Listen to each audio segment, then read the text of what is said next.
Hello everyone, how are you? Hope everyone fine. I am also fine. So let's start today's class, that is Election Commission. Election Commission of India, one of the most important topic for UGC NET public administration as well as polity और ऐसे सारे competitive examination जिसमें हमारे polity के ये statics भाग आते हैं, सबके लिए हमारा इलेक्शन कमीशन टॉपिक बहुत ही जरूरी है।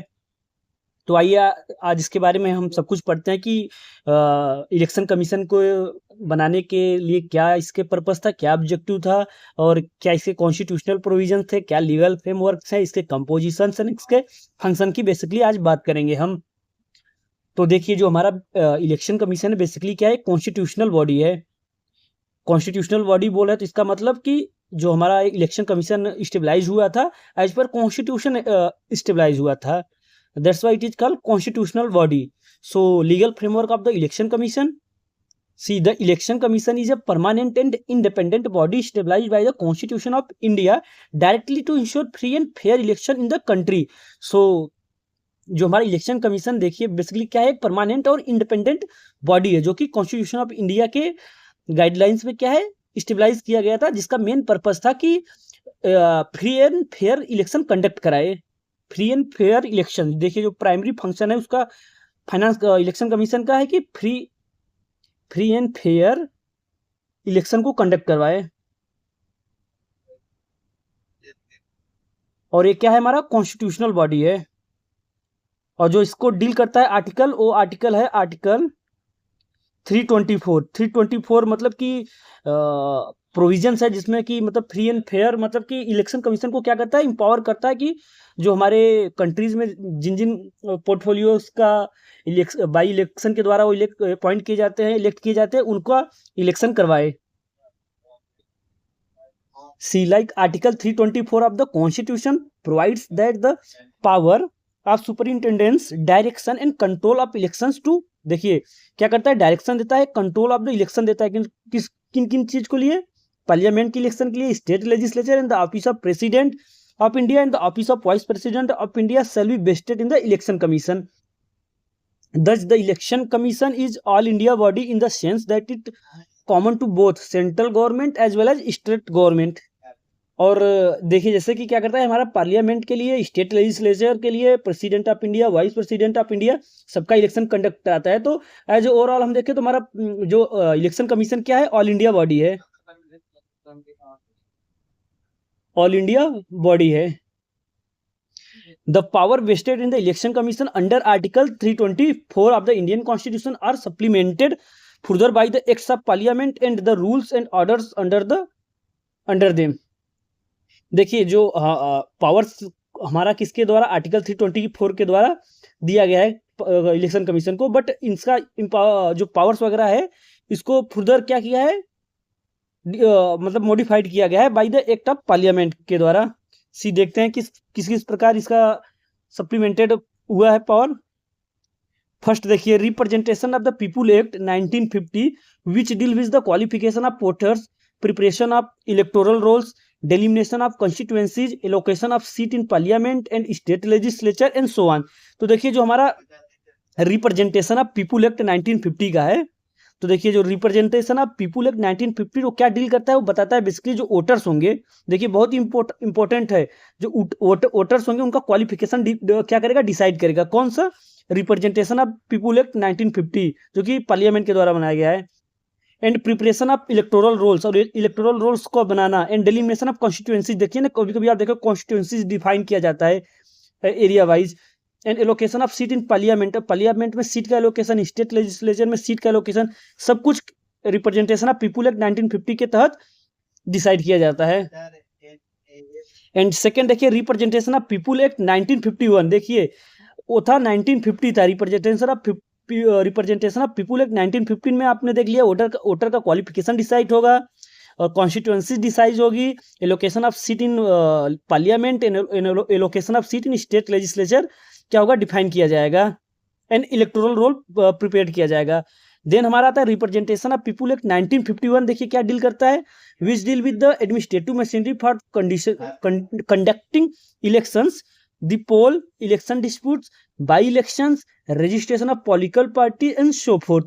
अब देखिए अब जो हमारा रिप्रेजेंटेशन ऑफ पीपुल एक्ट 1915 है वो डील करता है कि जो हम इलेक्शन कंडक्ट करवाना, मतलब administrative machinery for conducting elections and poll, election dispute, bye election, registration of political party. देखिए जो पॉलिटिकल पार्टी रजिस्ट्रेशन करवाती है सब कुछ डील करेगा कौन? Representation of people act 1951। Next है डेलिमिनेशन कमीशन एक्ट 1952। देखिए delimitation commission act 1952 which provides for the readjustment of seat, delimitation and reservation of territorial constituencies and other related matters.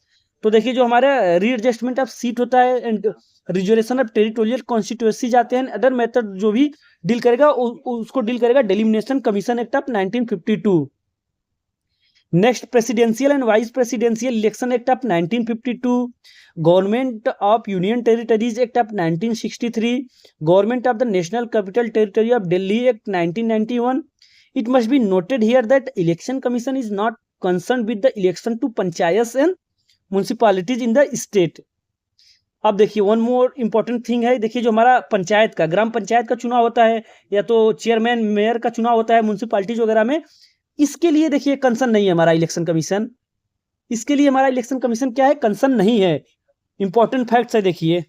And for this constitution of India article 343 के and 343 ZA, देखिए ये पंचायत के लिए है 243 के पंचायत में election को डील करता है, और 243 ZA म्युनिसिपैलिटीज में provides for a separate state election commissions.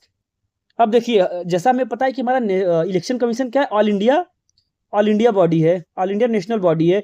But अगर हम बात करें वही पंचायत के चुनाव के लिए, म्युनिसिपैलिटी चुनाव के लिए, तो उसके लिए हमारा आर्टिकल में जो आर्टिकल 243 के एंड आर्टिकल 243 ZA क्या करता है? सेपरेट स्टेट इलेक्शन कमीशन का प्रोविजन बनाया है।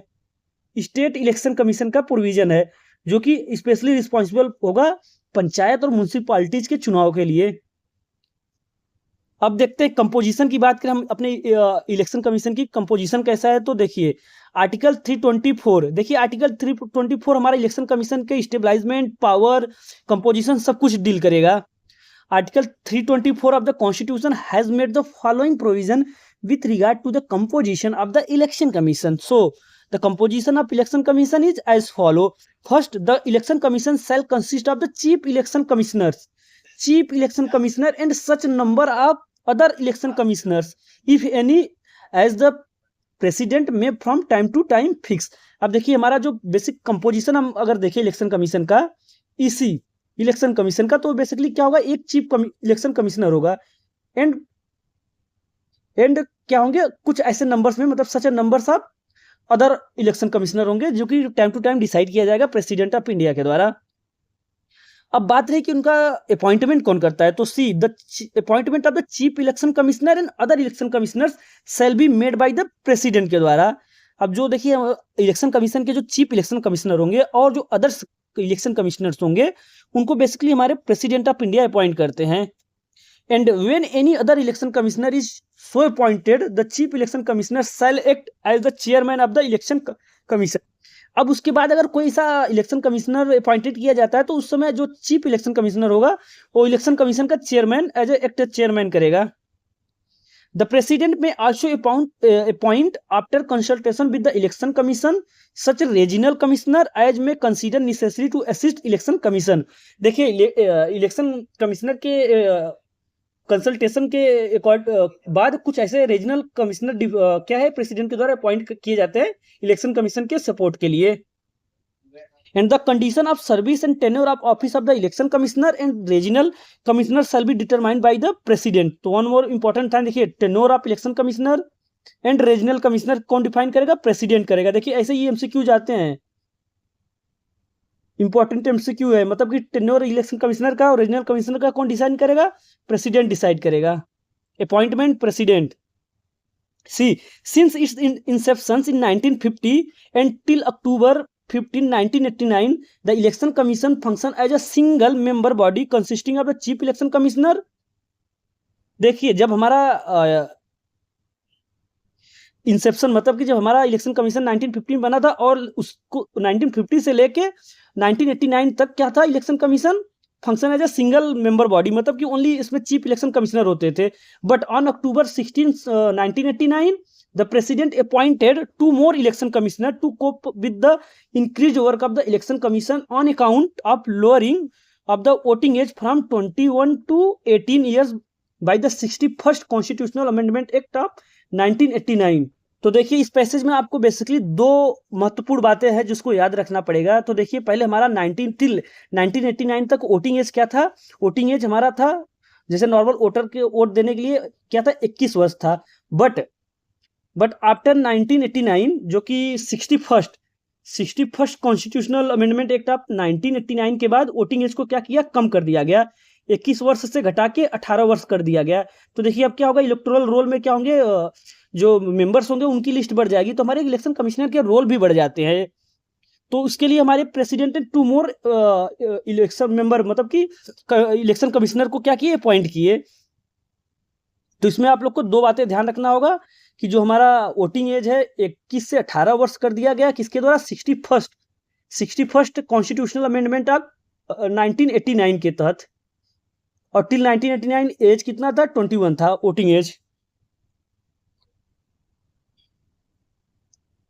Now see, thereafter the election commission functioned as a multi-member body consisting of 3 election commissioners. However, the 2 posts of election commissioner were abolished in January 1919 and the election commission was reverted to the earlier position. अब देखिए 1990 में जो 2 post और create किए गए थे election commissioner के, उसको क्या किया है, एबोलिश कर दिया गया और अपने जो प्राइमरी पोजीशन में था वो इलेक्शन कमीशन वैसा हो गया। Again in October 1993 the president appointed 2 more election commissioners. Since then and till today the election commission has been functioning as a multi-member body consisting of 3 election commissioners. देखिए फिर 1990 में क्या किया, कम कर दिए गए थे, सिंगल बॉडी हो गया था। फिर 1993 में प्रेसिडेंट ने 2 मोर इलेक्शन कमिश्नर को अपॉइंट किया और अब तक क्या है, वो 3 मेंबर्स बॉडी है जिसको मल्टी मेंबर बॉडी बोला जाता है, multi headed member body. The chief election commissioner and other election commissioner have equal powers and receive equal salary, allowances and other prerequisites in case of differences of opinion amongst the chief election commissioners and 2 other election commissioners. The matter is decided by the commission by majority. अब देखिए अगर हम salaries की, allowances की, power की बातें करें तो सबको हमारा जो चीफ इलेक्शन कमिश्नर होगा और जो 2 अदर इलेक्शन कमिश्नर होंगे उनकी सेम होगी। बट थोड़ा सा डिफरेंसेस है कि ओपिनियन का। भाई देखिए चीफ इलेक्शन कमिश्नर है तो इनका ओपिनियन का ज़्यादा वैल्यूज होगा, बाकी तो ओवरऑल कमीशन जो मेजोरिटी में कमीशन की ओपिनियन रहेंगी वो ली जाएगी। The chief election commissioner and other election commissioner are entitled to the same salary and other facility as provided to the judge of Supreme Court. अब देखिए यहाँ पे डायरेक्टली बताया नहीं गया कि इनके सैलरीज वगैरह कितना होंगे, बट बताया गया कि जो जज ऑफ सुप्रीम कोर्ट के जज होंगे उनकी सैलरीज के बराबर हमारे चीफ इलेक्शन कमिश्नर और जो अदर 2 इलेक्शन कमिश्नर होंगे उनकी सेम सैलरीज होगी। And they hold office for a tenure of 6 year until they attain the age of 65 year. देखिए अब अगर उनकी एज की बात करें तो या तो अपनी क्या जो ऑफिस होल्ड करेंगे 6 ईयर या तो जो एज हो 65 ईयर, जिसमें जो पहले होगा उसके अकॉर्डिंग क्या हो गए वो रिमूव कर दिए जाएंगे। Whichever is earlier they can resign at any time और can also be remove before the expiry of their term. देखिए अब तो किसी भी टाइम वो रिजाइन कर सकते हैं या तो किसी भी टाइम वो रिमूव भी किए जा सकते हैं। Now independence, Article 324 of the Constitution has made the following provision to safeguard and ensure the independent and impartial function of the election commission. अब देखिए जैसा कि हमें पता है कि इलेक्शन कमिश्नर का बेसिक मोटो है कि इलेक्शन कंडक्ट कराना जो कि फ्री एंड फेयर हो। अब देखिए free and fair election conduct कराने के लिए इलेक्शन कमीशन को क्या होना पड़ेगा, इंडिपेंडेंट होना पड़ेगा। उसमें किसी भी पॉलिटिकल पार्टी का इंटरप्शन नहीं होना चाहिए, नहीं तो क्या होगा, फेयर एंड फ्री क्या होगा, इलेक्शन कंडक्ट नहीं करा पाएगा हमारा इलेक्शन कमीशन। तो उसके रिगार्डिंग में हमारे जो आर्टिकल 324 ऑफ कॉन्स्टिट्यूशन कुछ उसके सेफगार्ड के लिए कुछ प्रोविजंस बनाए हैं, तो इस प्रकार हैं। अब देखिए फ्री एंड इंडिपेंडेंस के लिए कुछ कॉन्स्टिट्यूशनल सेफगार्ड प्रोविजन है वो इस प्रकार है। देखिए the chief election commissioner is provided with the security of tenure. अब देखिए सिक्योरिटी ऑफ टेन्योर का मतलब होता है कि मान लीजिए हमारे चीफ कमिश्नर अपॉइंट किए जाते हैं, उनके पास अगर सिक्योरिटी ऑफ टेन्योर नहीं होता है तो कोई भी पॉलिटिकल लीडर क्या होगा, उसको डरा धमका देगा कि हमारा काम करो ना तो मैं तुमको ट्रांसफर करवा दूंगा, पोस्ट हटा दूंगा। तो ऐसा इसके लिए क्या है, सिक्योरिटी ऑफ टेन्योर दिया जाता है ताकि वो अपने टेन्योर पे तक बने रहें और अच्छे से काम करें। He can not be removed and from his office except in same manner and on the same ground as a जज of the Supreme Court of India. अब देखिए उनको बिना टेन्योर के अगर पहले हटाना है तो ऑन द ग्राउंड ऑफ, जैसे कि किसी भी सुप्रीम कोर्ट के जज को हटाया जाता है उसी तरह से रिमूव किया जा सकता है। Other words, he can be removed by the president on the basis of resolution passed by that effect by both the houses of the parliament with special majority इधर on the ground of proved misbehaviour और incapacity. अब देखिए क्या होगा आपकी, देखिए president क्या होगा, एक रिजोल्यूशन पास करेगा जिसको both the house of parliament special majority के थ्रू पास किया जाएगा on the ground of misbehaviour and incapacity, तभी क्या है उसको हटाया जा सकता है, अदरवाइज नहीं। Thus he does not hold his office till the pleasure of the president who is appointed by them। देखिए ये यहाँ पे इंपॉर्टेंट, देखिए बेसिकली ये लाइन आपको याद रखना है। मैक्सिमम आप लोगों ने सुना होगा कि hold the office until the pleaser of president, मतलब कि प्रेसिडेंट के प्लीजर पे वो होल्ड करते हैं, बहुत से ऐसे पोस्ट आएंगे। बट हमारे जो इलेक्शन कमिश्नर होंगे वो प्रेसिडेंट के प्लीजर पे होल्ड नहीं करेंगे, उनका क्या होगा, सिक्योरिटी ऑफ टेन्योर होता है। या तो कोई मेजॉरिटी पास की जाएगी, मतलब रिजोल्यूशन पास किया जाएगा हाउसेस ऑफ पार्लियामेंट के द्वारा, या तो फिर वो अपना टेन्योर पूरा करेंगे। सेकंड देखिए, the service condition of the chief election commissioner can not be varied to his advantage after his appointment. अब देखिए जो सर्विस का कंडीशन होगा उनके चीफ इलेक्शन कमिश्नर के बनने के बाद कुछ भी चेंजेस नहीं किया जाएगा, सब कुछ प्री डिसाइडेड रहेगा। एनी अदर इलेक्शन कमिश्नर और regional commissioner can not be removed from office except on the recommendation of the chief election commissioner. Through the Constitution has sought to safeguard and ensure the independence and impartiality of the election commission. Some flaws can be noted. The Constitution has not prescribed the qualification, legal, educational, administrative or judicial of the members of the election commission. अब देखिए जो हमारा election commission के member होंगे उनका basically कोई भी qualification prescribe नहीं किया गया है कॉन्स्टिट्यूशन के द्वारा, like in term of legal qualification, educational qualification, administrative qualification या जुडिशियल क्वालिफिकेशन, ऐसा कुछ मतलब प्रिस्क्राइब नहीं किया गया है मेंबर्स को लेके। Next, the constitution has not specified the term of the members of the election commission. अब कोई टर्म ऑफ मेंबर मतलब कि उनके मेंबर के जो है उनका टर्म भी कोई डिसाइड नहीं किया गया है। The constitution has not divided the retiring election commission from any further employment in the government of the India or state. Now see the powers and function of election commission. See the powers and function of the election commission with regard to the election to the parliament, state legislature and offices of president and vice president can be classified into 3 category। देखिए जो हम अगर power की बात करें regarding election की, वो भी किसकी, पार्लियामेंट की, स्टेट लेजिस्लेचर की, या तो office of president vice president की, तो उनके पावर एंड फंक्शन को बेसिकली 3 भागों में कैटेगराइज किया गया है। First administrative, second advisory and third quasi judicial. And in detail these powers and functions are, अब डिटेल में देखिए बेसिकली क्या है, 3 कैटेगरी में पावर एंड फंक्शन को बताया गया है इलेक्शन कमीशन के। तो हम देखते हैं अगर डिटेल में बात करें तो, to determine the territorial areas of the electoral constituencies throughout the country on the basis of the delimitation commission act of parliament act 1952 as amended in 1962, 1972 and 2002।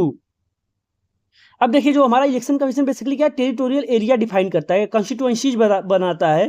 तो किसके थ्रू बनाता है, delimitation of the delimitation commission act of 1952 जो कि amended किया गया था 1962 में, 1972, 2002 में। And to prepare and periodically revise electoral rolls and to register all eligible voters. अब देखिए जो हमारे इलेक्टोरल रोल बनाया जाता है जिसमें एलिजिबल वोटर्स का नाम होता है, उसको क्या होगा, टाइमली रिवाइज, पीरियोडिकली रिवाइज करें, ताकि जो नए वोटर्स हुए हैं 18 के, उनका नाम उसमें ऐड होता रहे। And to notify the dates and schedules of the elections and to scrutinise nomination papers. अब देखिए टाइम टू टाइम जो भी शेड्यूल आएगा इलेक्शन कराने का, उसका शेड्यूल डिसाइड करते रहेंगे और नॉमिनेशन का पूरा फॉर्मेलिटीज भी करेंगे इलेक्शन कमीशन। नॉमिनेशन मतलब जो भी पॉलिटिकल पार्टीज वगैरह खड़े होंगे इलेक्शन में, उनका नॉमिनेशन बेसिकली हैंडल करेगा हमारा election commission.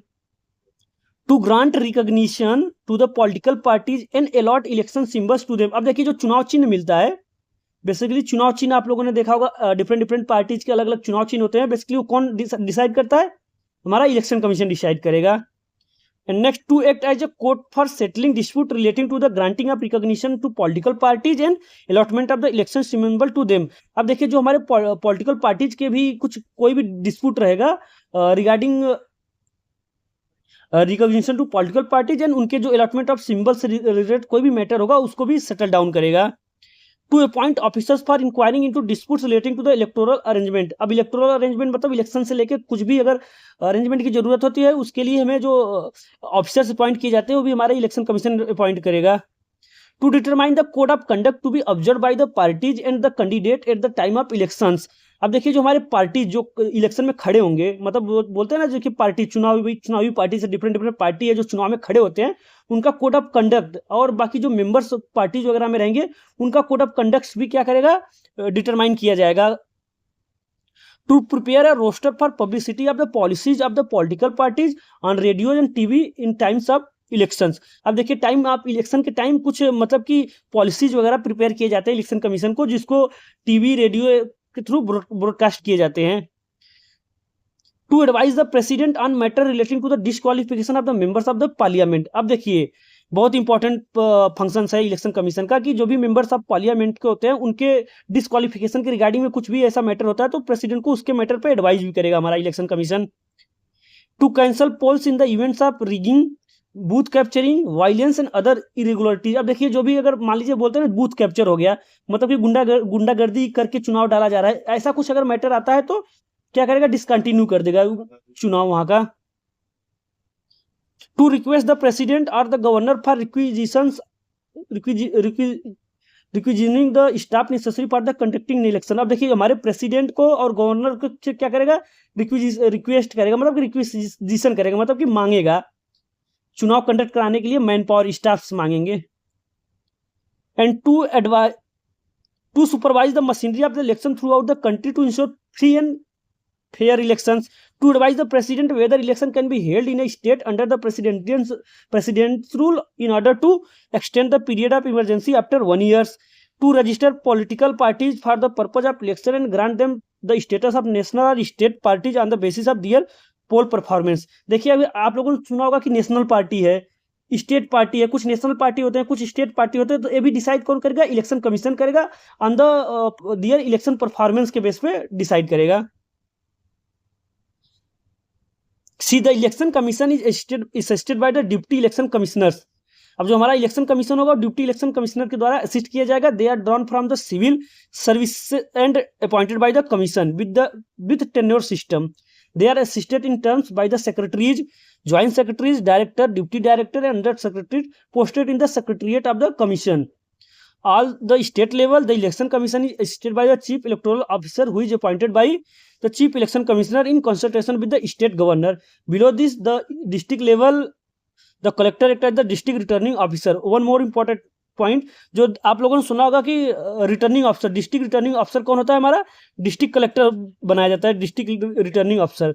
He appoint returning officer for every constituencies in the district and presiding officer for every polling booth in the constituencies.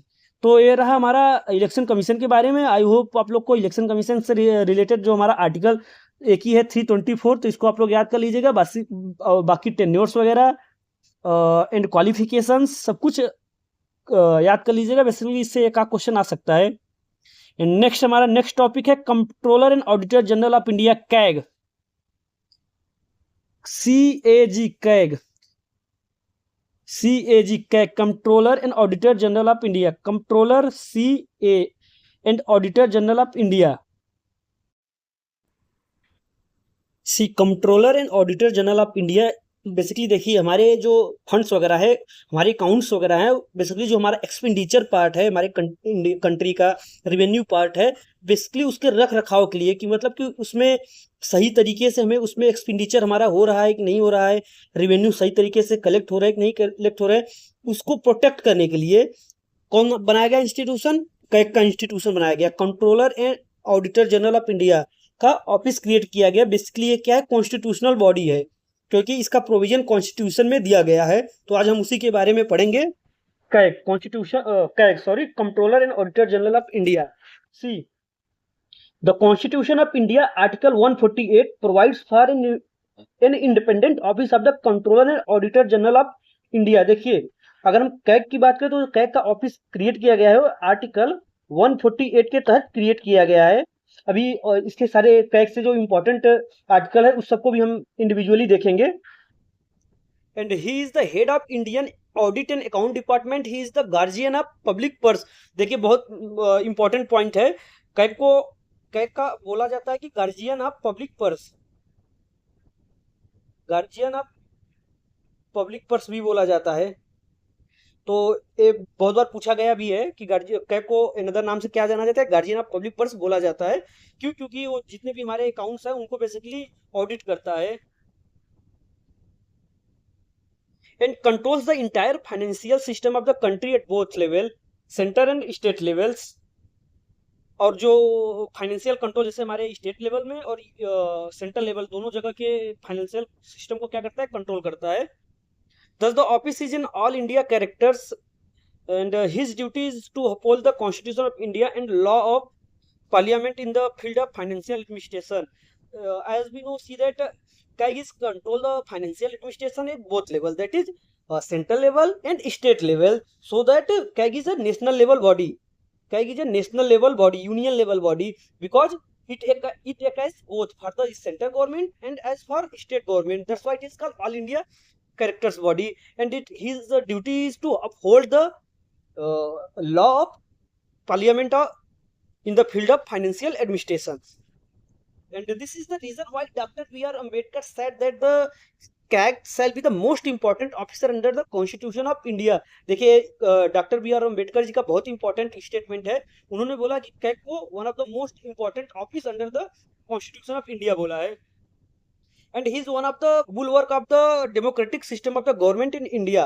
And देखिए, क्या है हमारा जो कैग का प्रोविजन है, एक बुलवर्क है, डेमोक्रेटिक गवर्नमेंट में बुलवर्क का काम करता है। And the other being the Supreme court, election commission and union public service commission. और हमारे जो डेमोक्रेटिक सिस्टम में बुलवर्क है वो क्या है अदर देन कैग के? देखिए, सुप्रीम कोर्ट हमारा है, इलेक्शन कमीशन है एंड यूपीएससी है।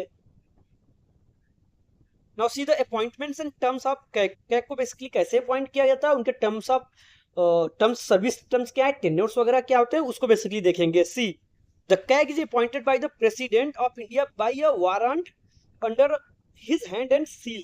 बहुत ही इंपॉर्टेंट लाइन है। देखिए, बहुत सारे कॉम्पिटेटिव एग्जामिनेशन वगैरह से एसएससी सीजीएल हुआ, यूपीएससी प्री वगैरह में हुआ, और यूजीसी ने पब्लिक एडमिनिस्ट्रेशन, पॉलिटी, सब में क्वेश्चन बहुत पूछा जाता है कि प्रेसिडेंट किन किन ऑफिसर्स को मतलब कि अपने हाथ से warrant under his hand and seal देते हैं, तो उसमें आपका कैग आएगा। बहुत ही इंपॉर्टेंट लाइन है। The CAG before taking over his office makes and subscribe before the president in oath or affirmation to carry out his duties of his office faithfully and to uphold the constitution and the law, जो कि 3rd schedule में mention है। देखिए, जो जब CAG अपना office मतलब कि चार्ज लेता है, उससे पहले वो प्रेसिडेंट के सामने अपना ओथ एंड अफर्मेशन लेता है कि अपनी जो ड्यूटीज है उसको अच्छे से फॉलो करेगा, जो कॉन्स्टिट्यूशन है हमारा उसको फॉलो करेगा, उनके लॉ को फॉलो करेगा, जो कि 3rd शेड्यूल में हमारा मेंशन है। He hold office for a period of 6 years or up to the age of 65 years, which one is earlier. He can resign any time from his office by addressing the resignation letter to the president. देखिए, हमें जो CAG का appointment होता है, controller and auditor general of India का appointment कौन president करता है, और कैग का देखिए बेसिक अगर टेन्योर देखें तो 6 ईयर है या तो 65 ईयर एज है, बट इन बिटवीन कभी भी वो अपना रेजिग्नेशन दे सकता है। लिखित में किसको देगा? प्रेसिडेंट को देगा अपना resignation. And he can also be removed by the president on the same ground and same manner as a judge of the Supreme Court of India, जो कि आर्टिकल 148 में रिमूवल के बारे में दिया गया। आर्टिकल 148 में कैग के रिमूवल के बारे में दिया गया है। देखिए, 148 में हमारा अपॉइंटमेंट, रिमूवल, सब कुछ, सैलरी वगैरह सब कुछ दिया है। अभी देखिए, जो हमारे सेपरेट आर्टिकल्स है कैग से रिलेटेड, वो सब अभी मैं लास्ट में वीडियो क्लास में बता दूंगा ताकि ईजी हो। नाउ इंडिपेंडेंस की बात करें, देखिए अब हमारा कैग क्या है, कैग बहुत ही कॉन्स्टिट्यूशनल बॉडी है। उसकी रोल एंड रिस्पॉन्सिबिलिटी बहुत ही इंपॉर्टेंट है, क्योंकि हमारा जो फाइनेंशियल सिस्टम है बेसिकली उसको कंट्रोल करता है। तो अब उसका इंडिपेंडेंस होना बहुत ही जरूरी है। इंडिपेंडेंस मतलब कोई भी पॉलिटिकल इंटरफेरेंस ना हो, कोई बायसनेस ना हो, कोई जो हमारे कैग हो, कैग को अपने पोस्ट को लेके, अपने टेन्योर को लेके, अपने ऑफिस को लेके कोई डर ना हो। तो उसके लिए हमें जो हमारे कैग को कुछ कॉन्स्टिट्यूशनल पावर्स दी गई हैं जो इस प्रकार है, उसी को बोला जाए independence. See the constitution has made the following provision to safeguard and ensure the independence of CAG. See he is provided with the security of tenure. देखिए सिक्योरिटी ऑफ टेन्योर होता है मतलब कि जो उनकी ऑफिस होगी 6 ईयर और 65 year, इसमें सिक्योरिटी ऑफ टेन्योर दिया गया है by the constitution. See he can be remove by the president only in accordance with the procedure mention in the constitution. अब देखिए उनके रिमूवल का बेसिकली प्रोविजन दिया गया है आर्टिकल 148 में, तो उसके थ्रू ही रिमूव किए जाते हैं एज द सेम मैनर जैसा कि सुप्रीम कोर्ट के जज किए जाते हैं। And thus he does not hold his office till the pleasure of president who is appointed by him। देखिए ये प्रेसिडेंट के द्वारा तो अपॉइंट किए जाते हैं, बट प्रेसिडेंट के प्लीजर पे वो क्या होते हैं, अपने ऑफिस को होल्ड नहीं करते। ऐसा नहीं है कि जब प्रेसिडेंट चाहे तब उनको हटा दे, ऐसा नहीं है। उनको रिमूव करने के लिए प्रॉपर प्रोसीजर, कॉन्स्टिट्यूशनल प्रोसीजर को फॉलो करना पड़ेगा। तो इससे क्या हुआ, देखिए हमें इससे हमारे कैग के ऑफिस को क्या हुआ, एक सेफगार्ड मिला। मतलब कि प्रेसिडेंट कैग को तो अपॉइंट करेगा बट इजिली अपने मन मर्जी से निकाल नहीं सकता। And he is not eligible for the further office either under the government of India or any state after the ceases to hold his office। अब देखिए एक बहुत बड़ा ड्रॉबैक है कि हमारा जो एक बार कोई भी ऑफिसर कैग का पोस्ट होल्ड कर लेगा आफ्टर रेजिग्नेशन, या तो उसका सर्विस खत्म होने के बाद वो रीअपॉइंटमेंट मतलब रीअपॉइंटमेंट के लिए एलिजिबल नहीं होगा। आइदर सेंट्रल गवर्नमेंट और स्टेट गवर्नमेंट, किसी भी गवर्नमेंट पे वो रीअपॉइंटमेंट के लिए एलिजिबल नहीं होगा। And his salary and other services conditions shall be determined by the parliament। most important MCQ point अब दिया जाएगा कि जो हमारे कैग की सैलरीज वगैरह और अदर सर्विस कंडीशन किसके द्वारा डिफाइन किया जाता है, पार्लियामेंट के द्वारा। पार्लियामेंट क्या होता है कि सारे रूल्स एंड नॉर्म्स बनाता है एक्ट के द्वारा, और पार्लियामेंट को प्रोविजन कौन देता है, हमारा कॉन्स्टिट्यूशन ऑथराइज करता है कि पार्लियामेंट को कि आप कैग से रिलेटेड जो service and salaries and service condition बनाइए। तो कैग पार्लियामेंट क्या करता है, अकॉर्डिंगली एक्ट बनाता है। Neither his salary nor his right in respect of leave of absence, pension or age of retirement shall be altered to his disadvantage after his appointment। देखिए एक बार CAG का appointment हो गया, उनके अपॉइंटमेंट के बाद कोई भी उनके जो प्री डिसाइडेड एडवांटेज है उसमें कर्टेल नहीं किया जाता, मतलब कम बेसी नहीं किया जा सकता, जो रहेगा वो फिक्स रहेगा। And the condition of service of a person serving in the Indian Audit and Account Department and the administrative powers of the CAG shall be prescribed by the president under the consultation with the CAG। अब देखिए जितने भी Indian audit and account department में रहेंगे, जो कि उनके service and other चीजें प्रेसिडेंट के द्वारा कंसल्ट किया, प्रेसिडेंट मतलब कि क्या करेगा, प्रिस्क्राइब करेगा after the consultation of CAG, CAG के कंसल्टेशन से प्रिस्क्राइब करेगा हमारा president. And the administrative expenses of the office of the CAG, including all salaries, allowances, and pensions of a person serving in that office, shall be charged upon the consolidated fund of India। Thus, they are not subjected to the vote of parliament। बहुत important point है, देखिए MCQ point है। अब देखिए जो CAG होंगे, other member होंगे और ऑफिस होगा कैग का, इस सब का सारा सैलरीज एक्सपेंसेस वगैरह किस पे चार्ज किया जाता है, CFI. CFI means consolidated fund of India. अब देखिए आपको पता है कंसोलिडेटेड फंड ऑफ इंडिया पे अगर कोई भी चार्ज लगता है, मतलब उससे कोई भी पैसा विड्रॉ करना है इन ऑफिसर्स के एक्सपेंस के लिए, तो उसके लिए पार्लियामेंट का वोट की जरूरत नहीं पड़ती। और देखिए कंसोलिडेटेड फंड ऑफ इंडिया से जो फंड निकाला जाता है किन किन के लिए, देखिए president, vice chairman of UPSC, election commission, CAG, attorney general of India, सबके लिए क्या होता है एक्सपेंस सीएफआई से निकाला जाता है। सीएफआई मतलब कंसोलिडेटेड फंड ऑफ इंडिया से। सी further, no minister represent the CAG in parliament, both the houses, and no minister can be called upon to take any responsibility for any action done by him।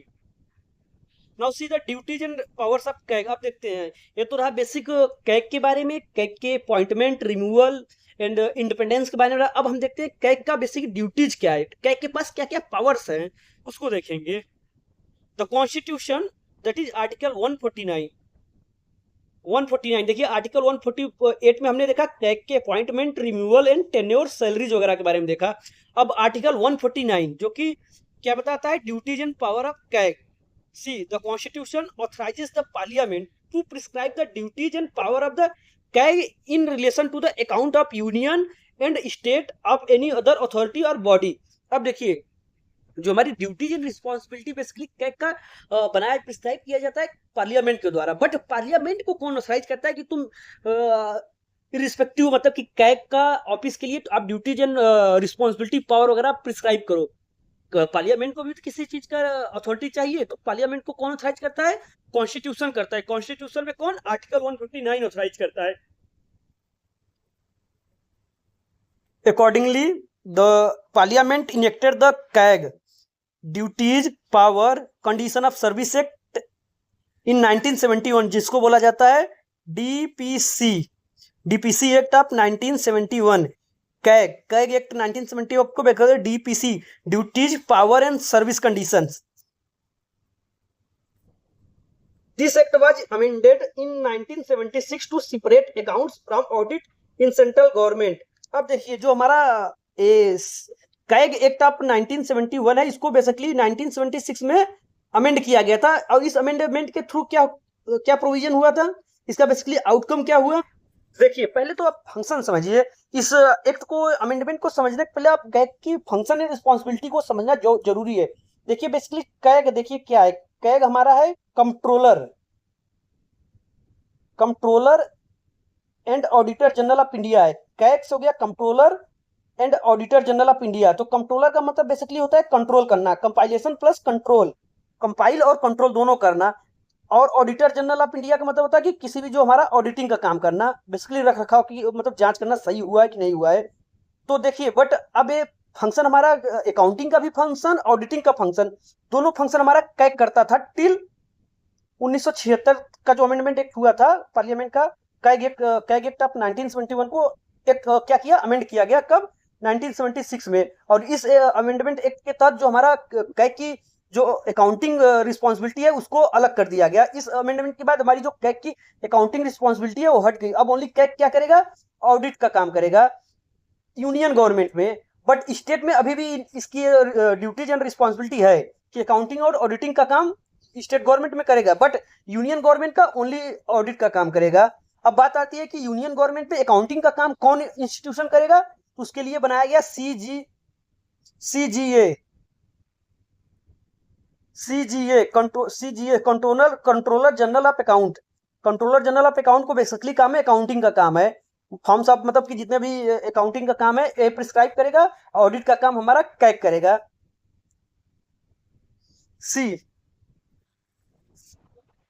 The duties and functions of CAG laid down by the parliament and constitution are as. तो बहुत important point है जो CAG का accounting का जो duties है separate हुआ था 1976 में। तो आप कैग की प्रेजेंट सिनेरियो में जो कैग की ड्यूटीज एंड रिस्पॉन्सिबिलिटी है उसको हम पढ़ते हैं। See first, he audit the account related to all expenditure from the consolidated fund of India, consolidated fund of each state and consolidated fund of each union territory having a legislative assembly. देखिए पहला function इनका क्या है, CAG का auditing का function है। तो auditing का क्या करेगा, एक्सपेंडिचर का ऑडिटिंग करेगा, जो भी एक्सपेंडिचर होता है कंसोलिडेटेड फंड ऑफ इंडिया से या तो consolidated fund of each state का, जिसके पास क्या होते हैं, लेजिस्लेचर होते हैं, या तो यूनियन टेरिटरी के भी जो कंसोलिडेटेड फंड होगा उसको क्या करेगा, बेसिकली ऑडिट करेगा, जो कि रिलेटेड है एक्सपेंडिचर से। And he audit all expenditure from the contingency fund of India and public account of India as well as contingency fund of each state and public account of each state. अब देखिए एकदम simple में आप लोग समझिए, जो हमारे public accounts हैं हमारे इंडिया में, फॉर्म्स ऑफ अकाउंट है तो कितने प्रकार के हैं देखिए। एक तो होता है कंसोलिडेटेड फंड होता है, सेकंड होता है कंटीजेंसी फंड, एक होता है पब्लिक अकाउंट। बेसिकली तीन टाइप के अकाउंट्स होते हैं। तो ये तीनों टाइप के अकाउंट को बेसिकली हमारा क्या करेगा, ऑडिट करेगा। सिंपल टर्म में आप समझे तो बोथ लेवल, मतलब यूनियन लेवल और एक स्टेट लेवल, और स्टेट में टेरिटरी भी आ जाएगा। तो बेसिकली तीनों फॉर्म के जो अकाउंट्स होते हैं उनका ऑडिट का काम हमारा कैग का होता है। सिंपल वर्ड में आप समझिए, he audit all trading, manufacturing, profit and loss account, balance sheet and other subsidiary account kept by the department of the central government and state government।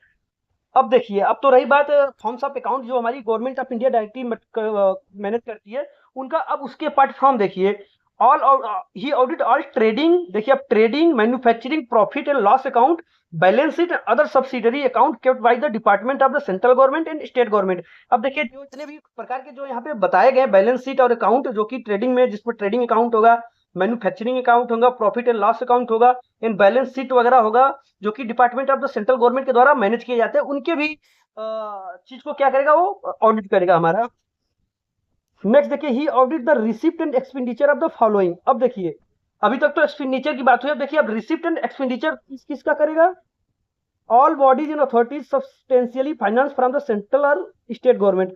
अब कोई भी ऐसा बॉडीज है, ऑफिशियल बॉडी है, जो कि फाइनेंस किया जाएगा सेंट्रल गवर्नमेंट के द्वारा, स्टेट गवर्नमेंट के द्वारा, उनके अकाउंट को क्या करेगा, ऑडिट करेगा। जैसे हमारी पीएसयूज वगैरह आती है, अंडरटेकिंग्स वगैरह आ गई, गवर्नमेंट कंपनीज वगैरह हो गई, तो ये सब कौन करेगा, इनके भी रिसिप्ट एंड एक्सपेंडिचर का भी ऑडिट हमारा करेगा कैग। देखिए यहाँ पे बॉडीज और अथॉरिटीज दोनों की बात की गई है।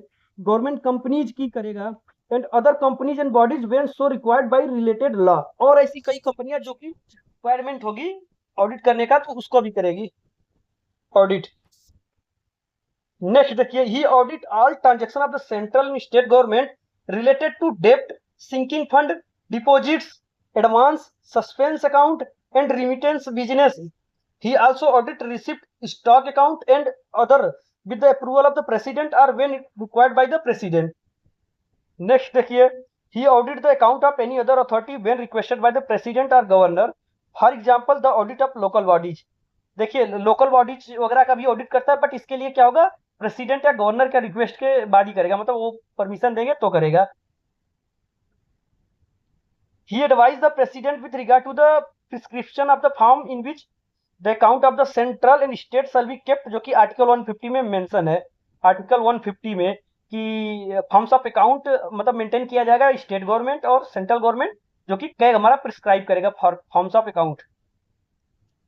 And he submit his audit report relating to the accounts of centre to the president who shall in turns place them before both the houses of parliament, जो कि आर्टिकल 151 का आता है कि मतलब कि जो हमारा कैग का रिपोर्ट होगा बेसिकली प्रेसिडेंट के सामने पेश होगा, या तो स्टेट का है तो गवर्नर के सामने पेश होगा, और यूनियन का है तो जो प्रेसिडेंट के सामने पेश होगा, और देन उसके बाद उनको on the behalf of president let down किया जाएगा both the houses of parliament. अगर स्टेट का है तो स्टेट लेजिस्लेचर में on the behalf of governor. He ascertain and certifies the net proceed of any tax or duties that is mentioned in article 279। देखिए बहुत important है, he ascertain and certifies the net proceed of any tax or duty। देखिए goods and service tax जो कि हमारा 279A में mention है, तो बट यहाँ पे net proceed of tax article 279 का जो भी होगा उसको सर्टिफाई एंड सर्टेन भी करेगा। And his certification is final. The net proceed means the proceed of tax और duties minus the cost of collection.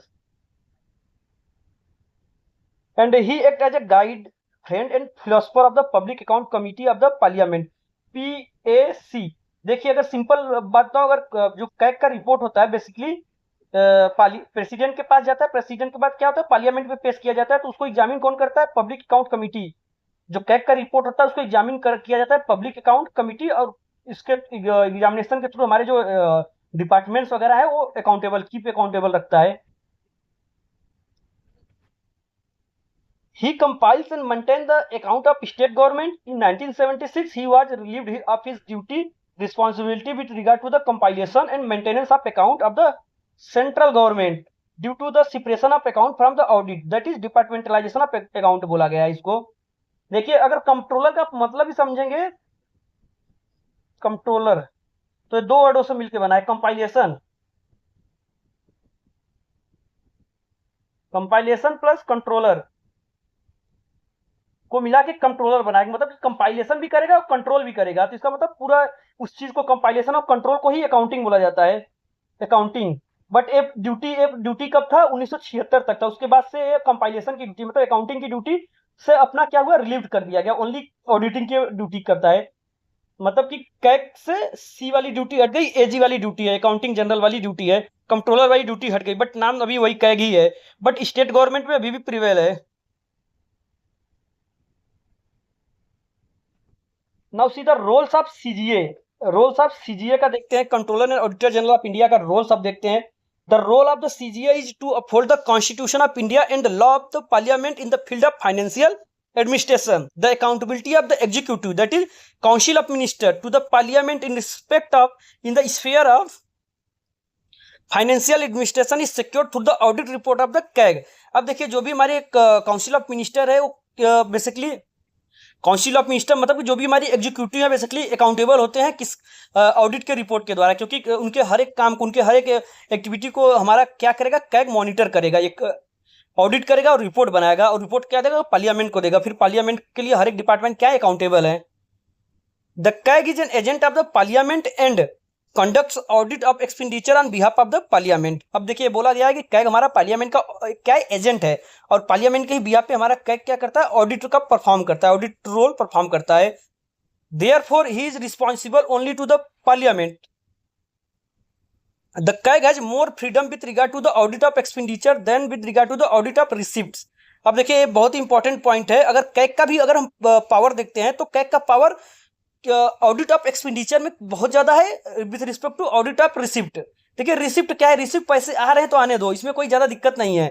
अब पैसे जाने वाले में दिक्कत है, आप पैसा मान लीजिए खर्च कितना कर रहे हो। देखिए अगर इन जनरल बताए तो आप मान लीजिए कमा रहे हो, आप कोई अपने घर के मुखिया हो मान लो कमा रहे हो, तो आप कितना कमा रहे हो तो ठीक है, बट आप कितना खर्च कर रहे हो ये चीजें ज्यादा देखा जाएगा, क्योंकि आप सही तरीके से खर्च कर रहे हो कि नहीं कर रहे हो। लोग ज्यादा देखिए मायने क्यों करते हैं, खर्चा ज्यादा मायने रखता है, कमाई नहीं, किस तरह से कमा रहे हो कितना कमा रहे हो ये तो ठीक है, चलिए ये भी मतलब है इसका भी अकाउंटेबल है, बट उससे कहीं ज्यादा आपका एक्सपेंडिचर पार्ट क्या होगा मॉनिटरिंग की जाएगी। इसीलिए इसमें यह बोला गया कि the CAG has more freedom with regard to the audit of expenditure with regard to the audit of receipt. और ये आपका ये लाइन पूछा गया है, ये पीवाईक्यूज में डायरेक्टली आया है, ये लाइन पूरा डायरेक्टली उठा दिया गया है, तो इसको आप लोग स्टार मार्क कर लीजिए, बहुत इंपॉर्टेंट लाइन है। See with regard to the audit of received stores and stocks, देखिए यहां तक है, मतलब कि आप सिंपल समझिए जो कि उसका पावर एंड फंक्शन ज्यादा मतलब कि उसको फ्रीडम ज्यादा मिला है किसमें ऑडिट ऑफ एक्सपेंडिचर पार्ट में rather than audit of receipt का पार्ट जो होगा उसके कंपेयर में अगर करें तो। See in the word of PK Wattal, whereas in relation to expenditure he decided the scope of audit and frames his own audit code and manuals, he has to proceed with the approval of the executive government in relation to the rules for the conduct of the other audit. The CAG has to ascertain whether money shown in the account as having been disbursed were legally available for and applicable to the service or the other purpose to which they have been applied or charged, and whether the expenditure conform to the authority which govern it. देखिए simple यहाँ बोला जाता है कि CAG basically क्या करेगा ensure करेगा certain करेगा कि जो भी पैसा हमारा फंड जो भी अलॉट हुआ है हर एक डिपार्टमेंट को वो जिस पर्पज के लिए अलॉट किया गया है वो उस पर्पज के लिए वो क्या खर्च किया गया है कि नहीं किया गया है, या तो उसके पास जो पैसे बचे हैं जिस पर्पज के लिए वो दिया गया है उस पर्पज के लिए वो यूटिलाइज किए जाएंगे कि नहीं किए जाएंगे, बेसिकली इंश्योर किया जाता है।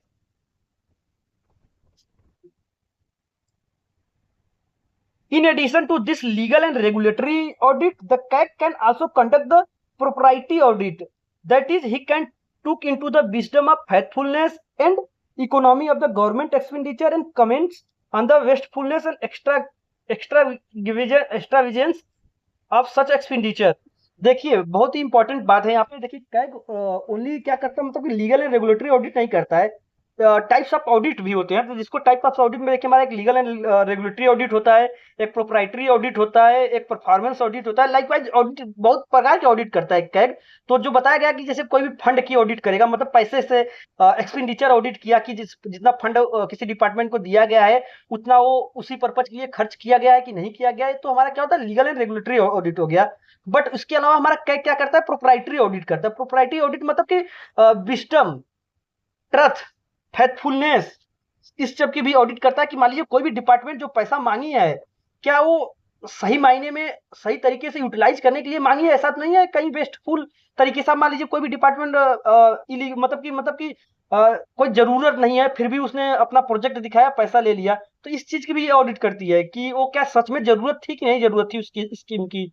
इसी को बोला जाता है wisdom, faithfulness and economy of the governmental expenditure and comment on the wastefulness and extravagance of the such expenditure। और इस चीज को क्या करेगी ऑडिट करेगी और बताएगी रिपोर्ट देगी कि हाँ ये जो पैसे लिए गए सही मायने में सही चीज के लिए प्रायोरिटाइज चीज के लिए यूटिलाइज किए गए कि नहीं किए गए हैं, मतलब कि ऐसा नहीं हो कि अनप्रायोरिटाइज चीज का क्या किया स्कीम बनाया और उसके लिए फंड खर्च कर दिया गया, ऐसा नहीं है, इसी को बोला जाता है proprietary audit. However, unlike the legal and regulatory audit, which is obligatory on the part of CAG, the proprietary audit is discretionary. अब देखिए जो बोला गया कि जो हमारा लीगल एंड रेगुलेटरी ऑडिट है वो क्या है, ऑब्लिगेटरी है बेसिकली, उसका मतलब कि ऑब्लिगेटरी है। वहीं हमारा जो प्रोप्राइटरी ऑडिट है वो क्या है, डिस्क्रिशनरी पावर है हमारा कैग का। The secret service expenditure is limitation on the audit role of the CAG.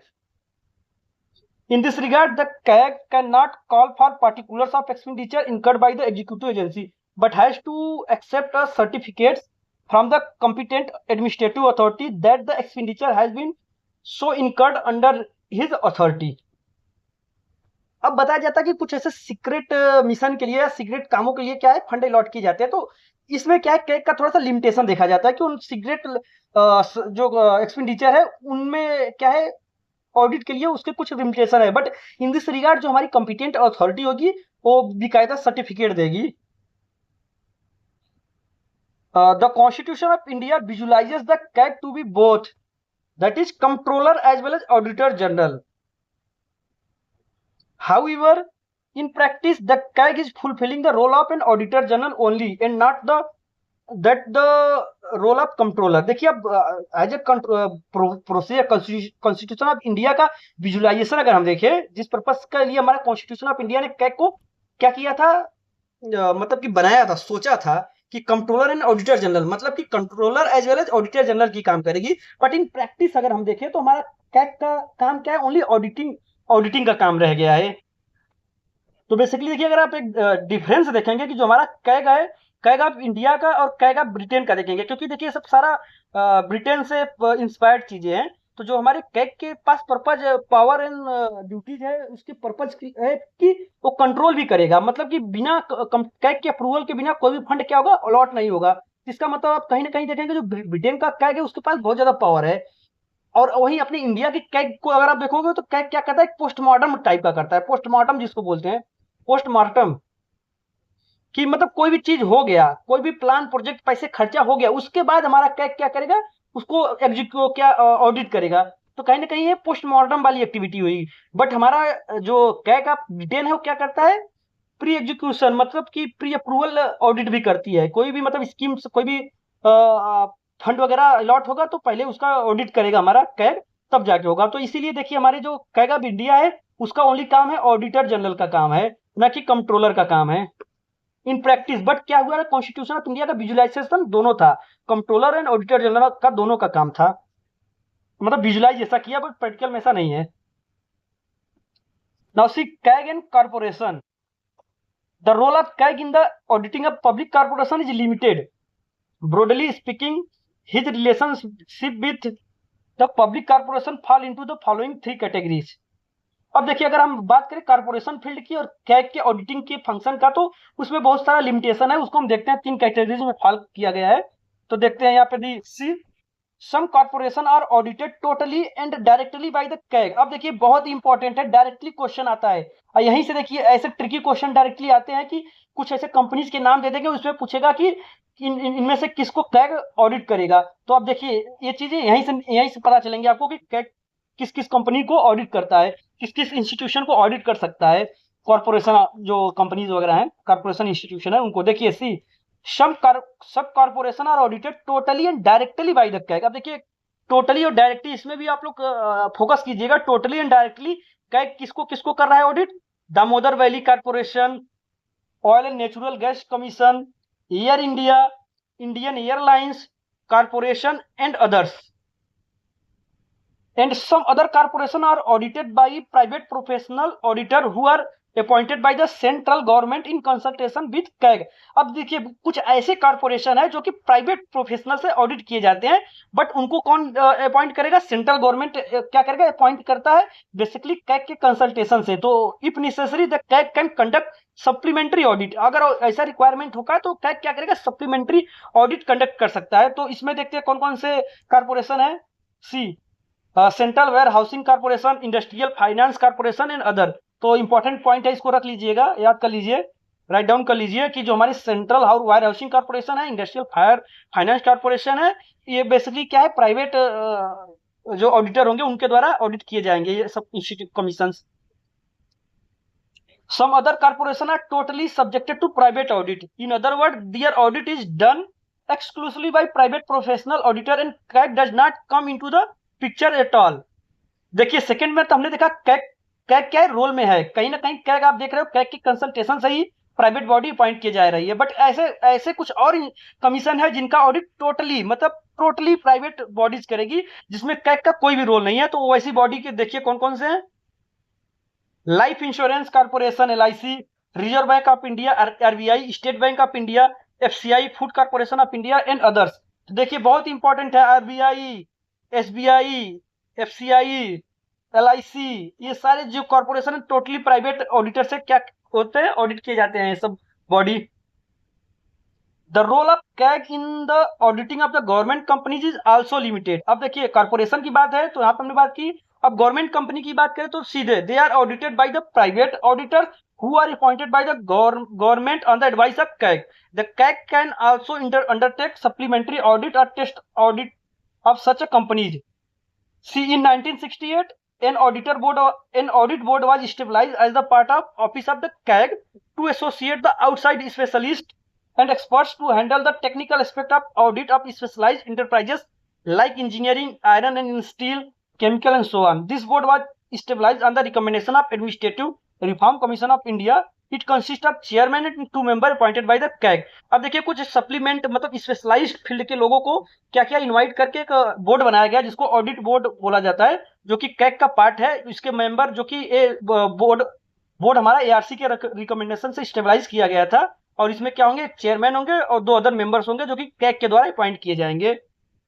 अब बेसिकली इनको किस पर्पज के लिए बनाया गया है, engineering, iron, steel, chemical, likewise specialist nature के लिए। Now see Appleby criticism. अब देखिए कैग के ऑफिस को लेके, कैग के रोल एंड रिस्पॉन्सिबिलिटी को लेके एप्पलबाई ने क्या क्रिटिसिज्म किया है उसको देखते हैं। Paul H. Appleby in his 2 report on public administration in India जो कि 1953 में and reexamination of India's administrative system 1956 was very critical of the role of CAG and attack the significance of his work. देखिए जो PH एप्पलबाई जी है basically क्या है, public administration के बहुत बड़े स्कॉलर्स थे। उन्होंने बेसिकली इंडिया में आए थे और अपना पब्लिक एडमिनिस्ट्रेशन, इंडियन के पब्लिक एडमिनिस्ट्रेशन में उन्होंने स्टडीज किया और अपने रिपोर्ट दिए थे 1953 में। फिर उसको re examination of Indian administrative system का रिपोर्ट दिए थे 1956 में। इस रिपोर्ट में उन्होंने कैग के ड्यूटी और सिग्निफिकेंस को क्या किया था, अटैक किया था, क्रिटिसाइज किया था।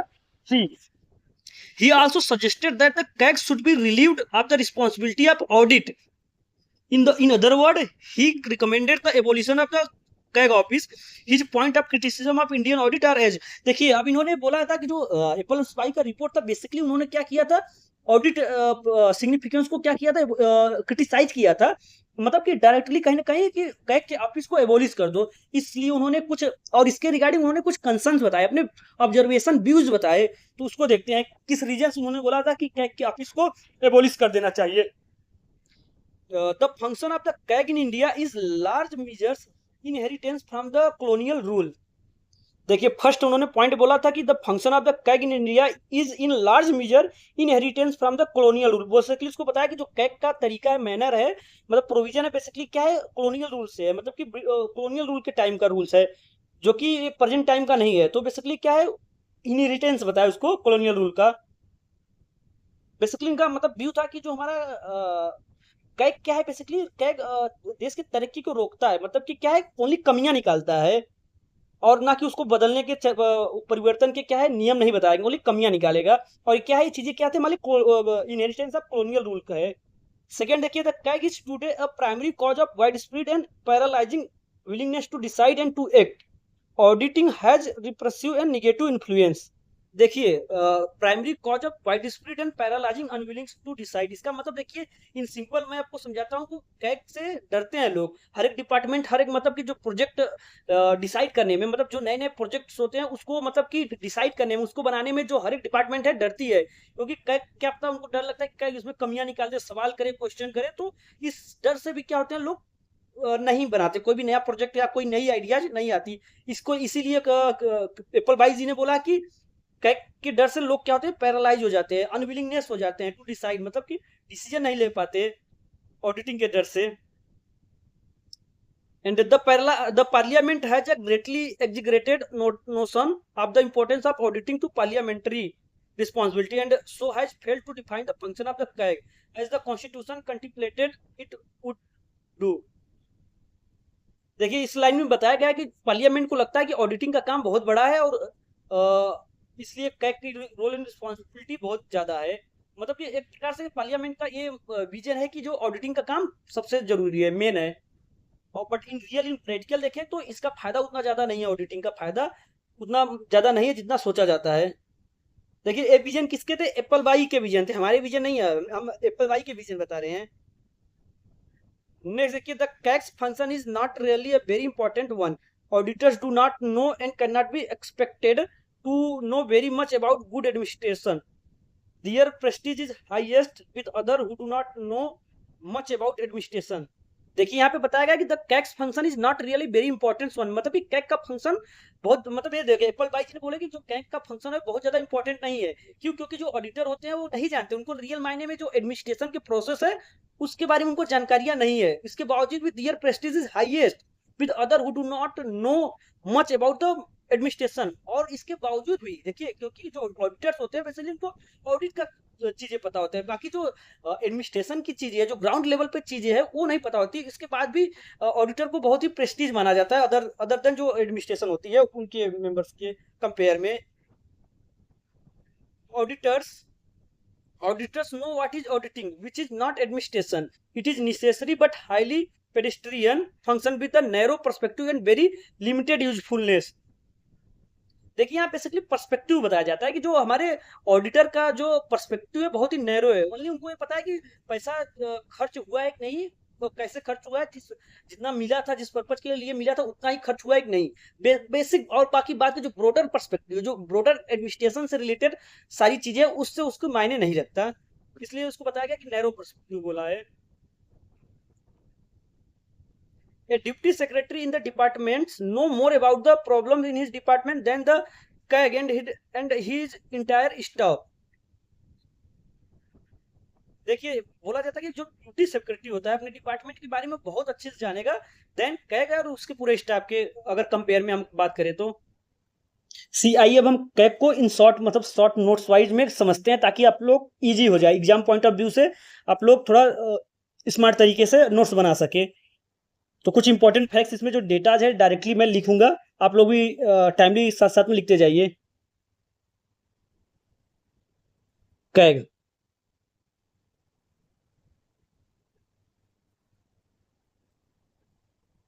तो पहले तो बेसिकली कैग का फुल फॉर्म लिख देते हैं। Controller and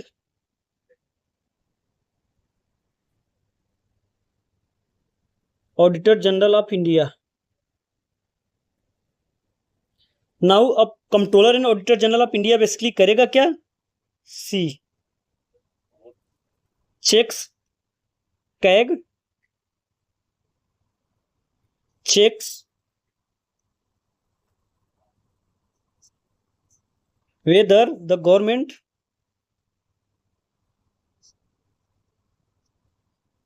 governments money is being spent properly और नॉट, मतलब कि कहीं क्या गवर्नमेंट का जो पैसा है वो सही तरीके से यूटिलाइज हुआ है कि नहीं हुआ है, तो इसको बोला checks whether the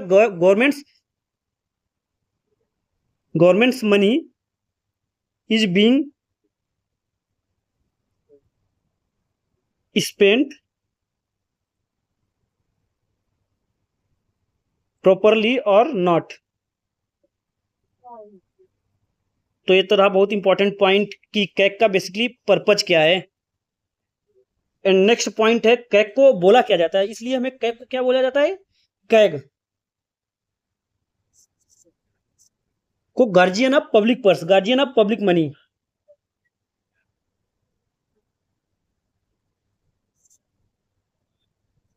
guardian of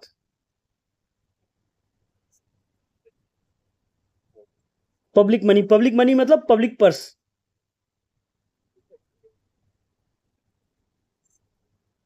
देखिए सब पॉइंट वाइज लिख रहा हूं, इसको आप लोग ऐसे ही सेम पॉइंट वाइज लिख लीजिए।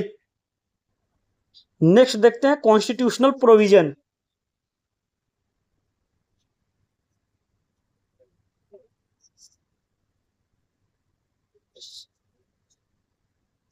कॉन्स्टिट्यूशनल पोजीशन की हम बात करते हैं तो जो कैग से हमारा रिलेटेड आर्टिकल्स है, कैग से रिलेटेड आर्टिकल आपका है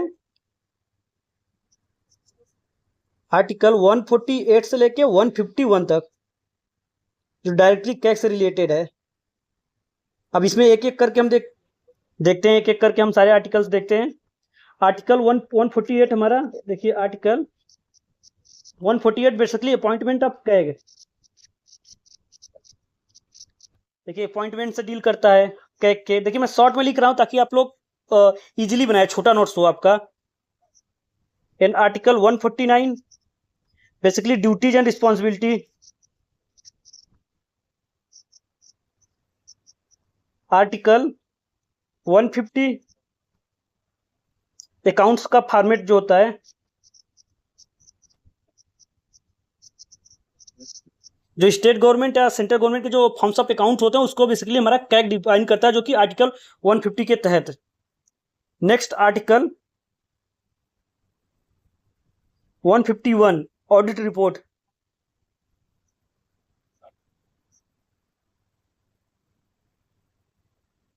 देखिए कुछ फैक्ट्स लिखता हूं मैं यहाँ नोट्स में, तो उसको आप लोग राइट डाउन कर लीजिए basically.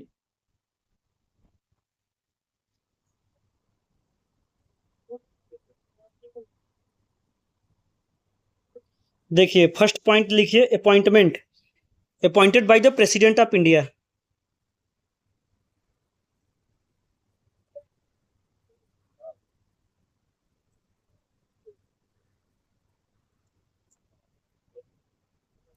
And take oath before president.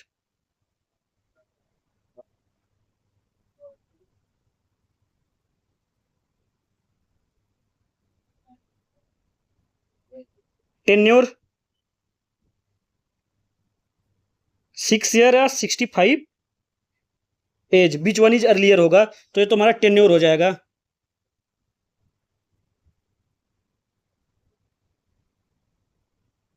Removal की बात करें तो can be remove exactly like अ जज, लाइक जज ऑफ द सुप्रीम कोर्ट। तो यहाँ पे मैं शॉर्ट में लिखा हूं, बाकी आप लोग समझ जाइएगा। और रीजन, इसके लिए पहले रीजन होने चाहिए। क्या क्या रीजन होगा?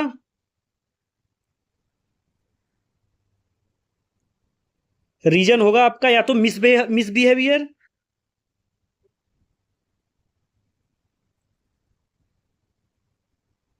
या तो इनकैपेसिटी।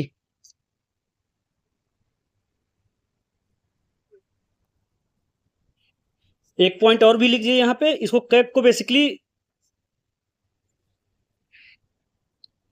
कैग को वॉचडॉग ऑफ पब्लिक फाइनेंस भी बोला जाता है।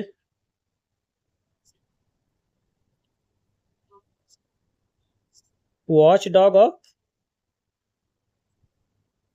पब्लिक फाइनेंस बेसिकली क्यों बोला जाता है? इसके रोल होता है, रोल कैसा होता है? वॉचडॉग का होता है, मतलब meaning find mistake, report irregularities, but does not punish directly, official को पनिश नहीं करता। नेक्स्ट अगर हम देखें तो टाइप्स ऑफ ऑडिट एक बहुत इंपॉर्टेंट पॉइंट्स है। टाइप्स ऑफ ऑडिट मतलब कितने प्रकार के हमारा कैग ऑडिट करता है। तो बेसिकली देखिए, फाइनेंशियल ऑडिट,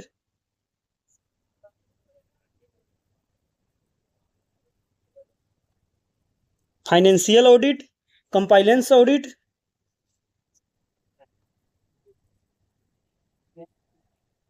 एंड नेक्स्ट आता है हमारा परफॉर्मेंस ऑडिट, बहुत ही इंपॉर्टेंट है।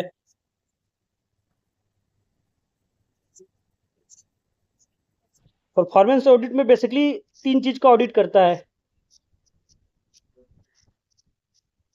Economy, efficiency, effectiveness. बेसिकली इसको बोला जाता है 3 E's। तो इंपॉर्टेंट पॉइंट है, इसको आप लोग याद कर लीजिएगा, क्योंकि देखिए जो रोल जोड़ा गया है बाद में जोड़ा गया है परफॉर्मेंस ऑडिट कैग का। And one more important point देखिए, लिख लीजिए, टाइप्स ऑफ रिपोर्ट। बेसिकली जो रिपोर्ट प्रिपेयर करता है, ऑडिट करता है, कितने टाइप का कैग करता है, तो इसके बारे में हम देखते हैं।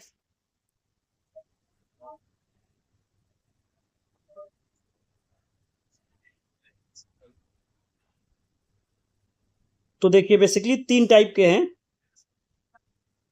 Audit report on appropriation account, तो देखिए ऑडिट रिपोर्ट मैं लिख रहा हूँ, डायरेक्टरी अकाउंट्स का लिख दे रहा हूँ, बाकी ऑडिट रिपोर्ट आप लोग एक कर लीजिएगा, हर एक चीज के लिए ऑडिट रिपोर्ट आएगा। तो audit report on appropriation account,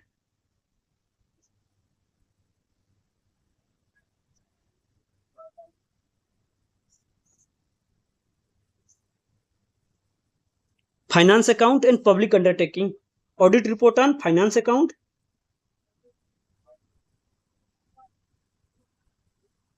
and audit report on public undertaking.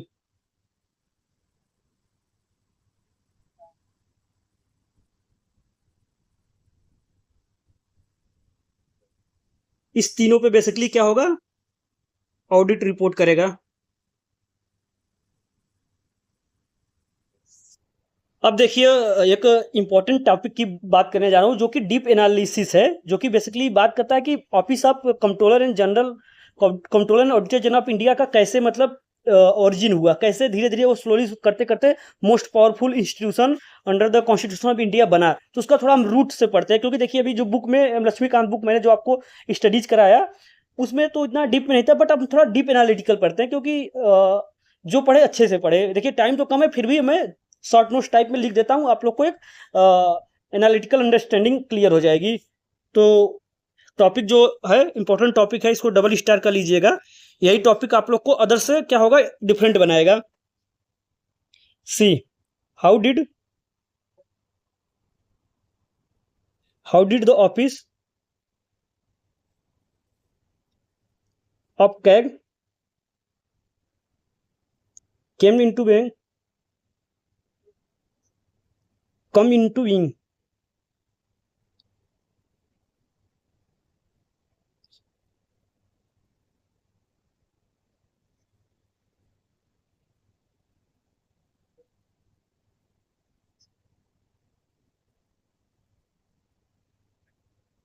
देखिए सबसे पहले क्या हुआ था, सबसे पहले एक ऑफिस क्रिएट किया गया था जिसका बोला गया था office of the accountant general, जो कि 1858 में जब British government east India company से एडमिनिस्ट्रेटिव अपना क्या किया था, ले लिया था, सारा एडमिनिस्ट्रेशन अपने हाथ में ले लिया था। उसी के तहत उस समय हमारा जो office of accountant general create किया गया था, और इन 1860 में sir Edward Drummond was appointed as the first auditor general. See देखिए office of the accountant general was stabilise in 1858, जो कि जब ब्रिटिश गवर्नमेंट ने अपना मतलब administration charge East India company से लिया था। देन उसके बाद इन 1860 में सर एडवर्ड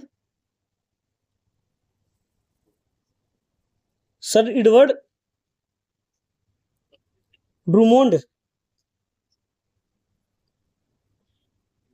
क्या हुए थे, was appointed as the first auditor general, was appointed as first auditor general.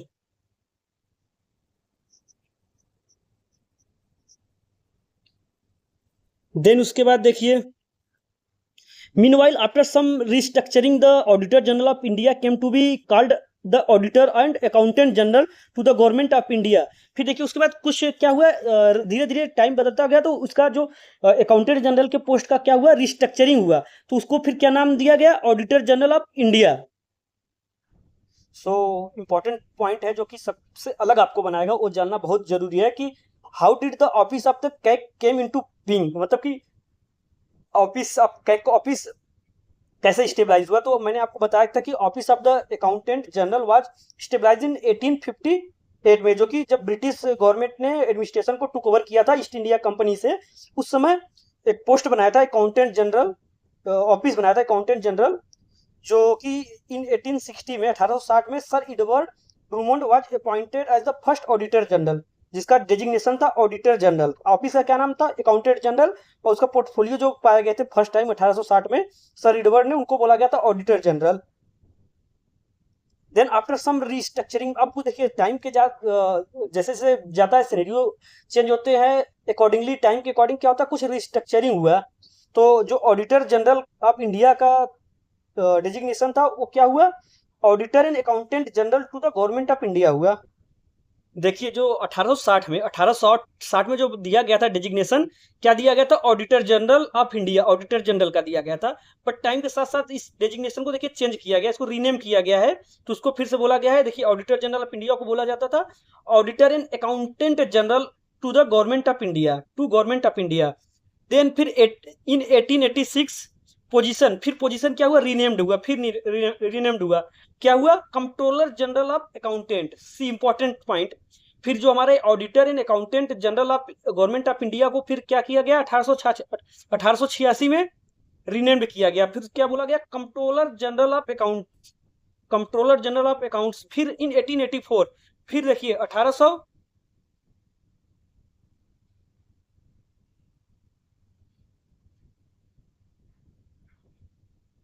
See देखिए 1886 है। देन 1884 में फिर से उसका रीडेजिग्नेशन हुआ। जो हमारा क्या था, कंट्रोलर जनरल ऑफ अकाउंट्स था, फिर उसको क्या बोला जाने लगा 1884 के बाद से, controller and auditor general of India, जो कि अभी प्रेजेंट में नाम यही सेम है, controller, CAG, controller and auditor general of India. ये एग्जैक्ट डेजिग्नेशन कब हुआ था, इन 1884 में। फिर under the government of India act 1919 में क्या हुआ, the auditor general became independent of the government as statutory backing was given for the position, जिसमें government of India act 1935 further provided the provision of the provincial auditor general का provision, मतलब कि provincial auditor general का provision provide किया, जिससे हमारा CAG क्या हुआ, कैग का पोजीशन थोड़ा पावरफुल हुआ। फिर the act also describe the appointments and service procedures and give a brief overview of the duties of the auditor general of India. Then फिर देखिए the accounts and audit order of 1936 provided detailed accounting and auditing of functions। देखिए एक order pass हुआ था जिसको बोला गया account and audit order, जो कि 1930 में पास हुआ। वो क्या किया, एक डिटेल्ड ओवरव्यू दिया किसके, accounting and auditing function of CAG का। देन फिर देखिए धीरे धीरे क्या है, टाइम के साथ साथ चेंजेस कैसे हुए, कैग के ड्यूटीज रिस्पॉन्सिबिलिटी में चेंजेस कैसे आए। अभी तक आप देखें नाम हमारा कहाँ से, अकाउंटेंट जनरल के नाम से धीरे धीरे हमारा कंट्रोलर एंड अकाउंटेंट जनरल आ गया। तो ये सब यही सब बेसिकली बातें बताई जा रही हैं यहाँ पे। See the arrangement remained unchanged until India's independence act of 1947। अब देखिए जो प्रोविजन यहाँ पे आया था वो रिमेंड था 1947 तक। फिर उसके बाद after the independence act article 148 of the constitution 1949 का जो कॉन्स्टिट्यूशन बना था, provided for the establishment of CAG to be appointed by the president. देखिए अब उसके बाद हमारा क्या हुआ, government of India independence act जो आया था, इंडिपेंडेंस एक्ट ऑफ 1947, उसके बाद में हमारे कॉन्स्टिट्यूशन में आर्टिकल 148 की तरफ प्रोविजन दिया गया कि जो कैग होगा वो अपॉइंटेड बाय द प्रेसिडेंट के द्वारा अपॉइंट किया जाएगा। और इन 1958 में कैग का जुरिस्डिक्शन बढ़ा के जम्मू एंड कश्मीर तक भी कर दिया गया। फिर इन 1971 में the central government enacted the CAG, जिसमें duties power and service condition act बोला गया, जो कि 1971 बोला जाता है, जो कि कैग एक्ट ऑफ 1971, जो कि बेसिकली क्या है, duties power and service condition, DP. Yes, so this act made a CAG responsible for both accounting and auditing duties of for central and state government. फिर देखिए फिर इन 1976 में जो एक्ट था कैग एक्ट ऑफ 1971 क्या हुआ, मॉडिफाइड हुआ। उसके बाद से हमारा CAG was relieved from the accounting function. देखिए पहले क्या था, 1971 के एक्ट के थ्रू हमारा जो कैग था अकाउंटिंग एंड ऑडिटिंग फंक्शन दोनों के लिए रिस्पॉन्सिबल था, स्टेट एंड गवर्नमेंट के। फिर उसके बाद 76 में इसको अमेंड करके जो अकाउंटिंग फंक्शन से रिलीव्ड कर दिया गया कैग को।